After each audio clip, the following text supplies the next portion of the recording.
உங்க லட்சங்களை கோடியா மாத்துறது எப்படின்னு நான் சொல்லட்டுமா? இப்போ இந்த வீடியோ உங்களுக்கு தான். வீடியோ முழுசா பாருங்க. அட ஆமாங்க, உண்மைதான்.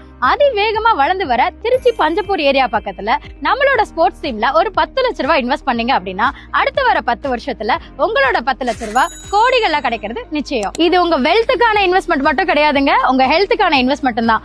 ஏன்னா நம்மளோட ப்ராஜெக்ட்ல walking track, jogging track, open gym, yoga center, இது மட்டும் இல்லாம இது நம்ம வீட்டு குழந்தைங்களுக்கும் வயசு பசங்களுக்கும் பிடிச்ச மாதிரி children's park area, man size chess board, cricket net அப்படின்னு சொல்லிட்டு ஒரு மினி ஸ்போர்ட்ஸ் அகாடமி உருவாக்கிட்டு இருக்கோம். கூடவே grand arts, security gate, 7 feet compound wall, tar road, 24/7 CCTV camera access, side ஆஃபீஸ்னு இன்னும் 20க்கும் மேற்பட்ட உலகத்தரம் வாய்ந்த வசதிகளோட இந்த லேஅவுட்டை தரமா ரெடி பண்ணிட்டு இருக்கோங்க. இவ்வளவு வசதிகளோட நான் சொன்ன மாதிரி ஒரு பிளாட் 10 லட்ச ரூபாய்க்கு கிடைக்குதுன்னு சொன்னா நம்புவீங்களா? உண்மைதாங்க. சதுரடிக்கு வெறும் 849 ரூபாய் மட்டும் தான். முற்றிலும் பத்திரப்பதிவு இலவசமா பண்ணி கொடுக்கறாங்க. இதுக்கு மேலையும் ஒரு 10 லட்ச ரூபாய் இன்வெஸ்ட் பண்றதுக்கு நீங்க யோசிக்கவா வேணும்? எங்களோட இந்த சைட்டை விசிட் பண்ணி பாக்குறதுக்கு ஸ்கிரீன்ல தெரியுற நம்பருக்கு கால் பண்ணுங்க.